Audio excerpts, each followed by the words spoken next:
ఏం కాదు కొద్దిగా వెంకటేశ్వరరావు కొంచెం వెనక్కి అంతే.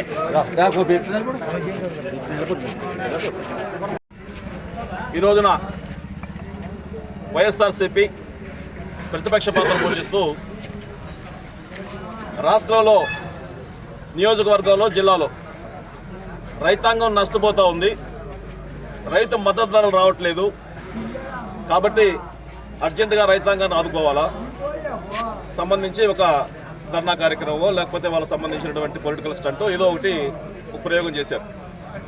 కాదనం రైతులకి మేలు జరగడం కోసం, రైతాంగానికి సంబంధించిన మద్దతు ధరల కోసంగా ఎవరు మాట్లాడినా, ఎవరు ఏ సలహాలు ఇచ్చినా, ఎవరు ఎటువంటి ఆలోచన విధానం ఇచ్చినప్పుడు కూడా తీసుకోవడానికి తెలుగుదేశం పార్టీ నాయకత్వం, చంద్రబాబు నాయుడు గారు, ఎమ్మెల్యే గారు అందరూ సిద్ధంగానే ఉంటారు.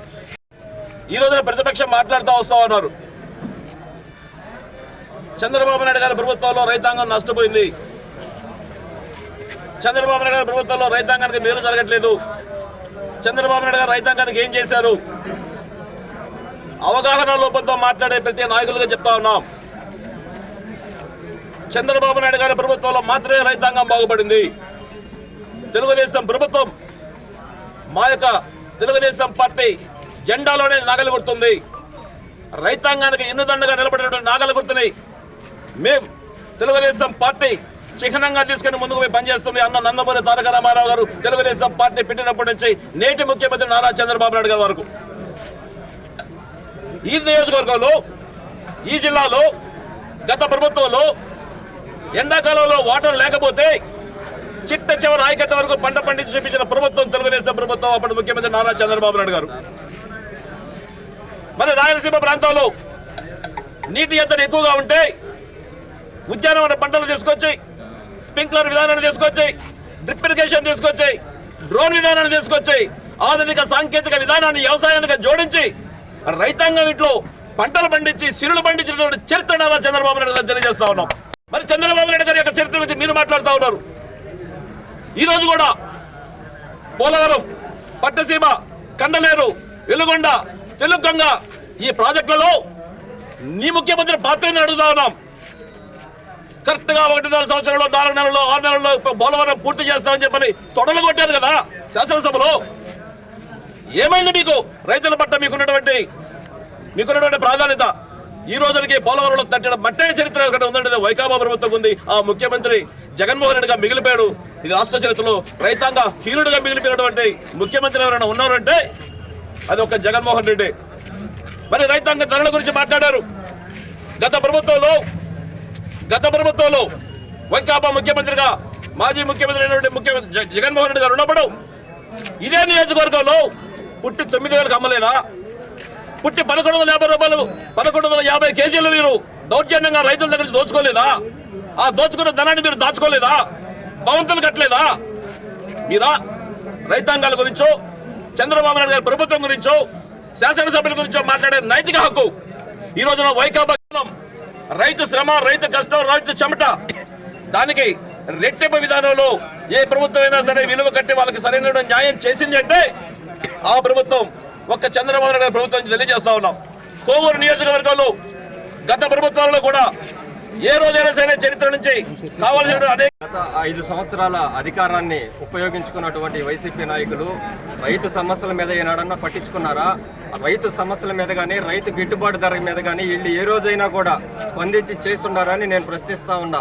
5 సంవత్సరాలు మహిళలను వదిలేశారు, రైతులను వదిలేశారు, యువతను వదిలేశారు, అన్నీ వదిలేశారు కాబట్టి ఆంధ్రప్రదేశ్ ప్రజలు మీకు 11 స్థానాలు ఇచ్చి మిమ్మల్ని ప్రధాన ప్రతిపక్ష హోదా కూడా లేకుండా కూర్చోబెట్టారు.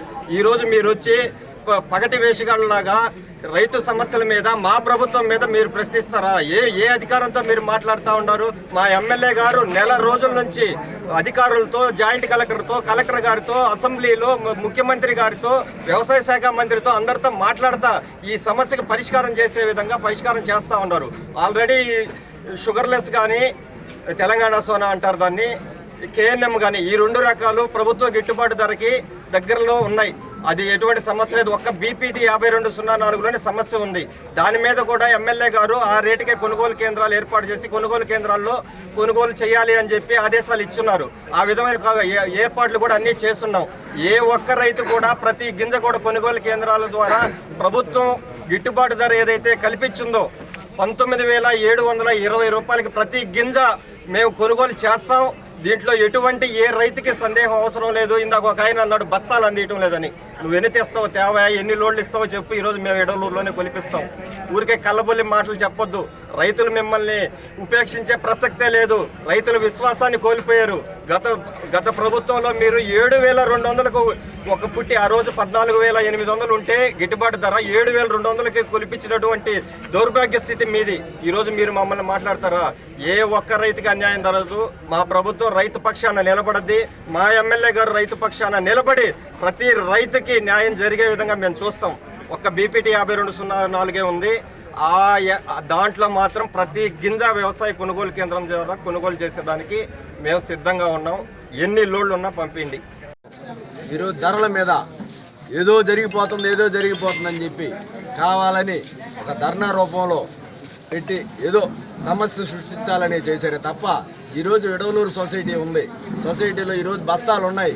ఎన్ని బస్తాలు మీరు ఎవరో ఒడ్లు కావాలని కొలవాలని వాళ్ళు ఎవరైనా ఉంటే కొనేదానికి రెడీగా ఉన్నాం.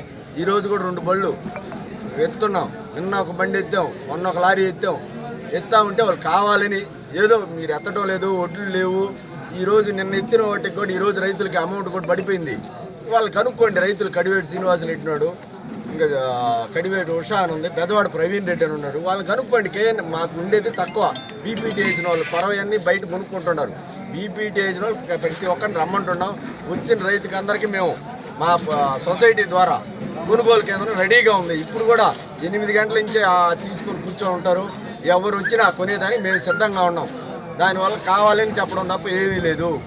ఎన్ని బస్తాలు కావాలన్నా, ఎన్ని లారీలు కావాలన్నా రెడీగా ఉన్నాయి.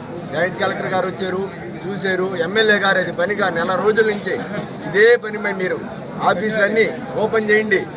ఒడ్లు రైతులు ఇబ్బంది పడకుండా కొనుగోలు కేంద్రం ఉంటేనే డలార్లు కూడా కొంటారు.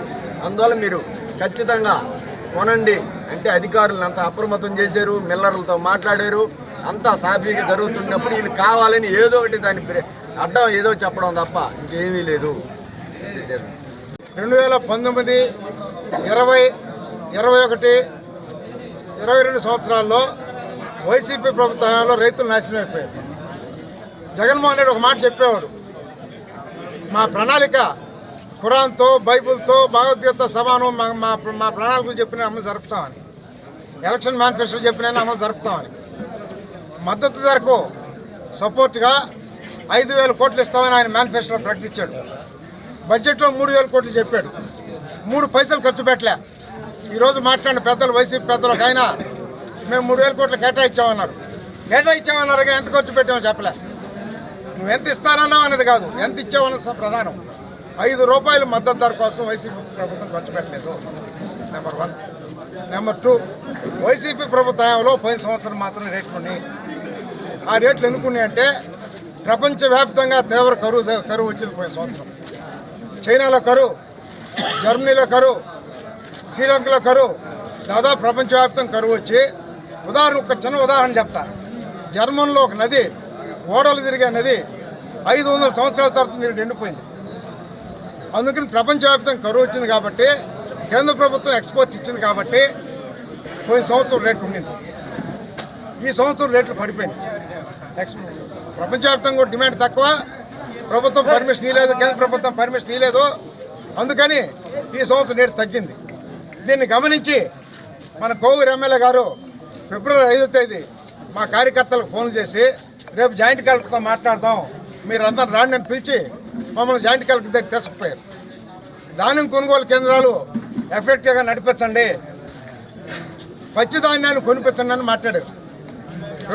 తొలి పంటలో పచ్చిధాన్యం కొలిచేది ఎప్పుడు లేదు. కానీ మా ఎమ్మెల్యే గారికి కలెక్టర్ ఆ మాట చెప్పారు. అయినా కూడా పట్టు వదలకుండా కలెక్టర్తో పాటు కమిషనర్ సివిల్ సప్లైస్ మినిస్టర్ మనోహర్తో నాదెళ్ల మనోహర్ గారితో మాట్లాడి తడి ఒడ్లు నిమ్మొడ్లు కొలిచేదానికి అనుమతి తెచ్చి అధికారికంగా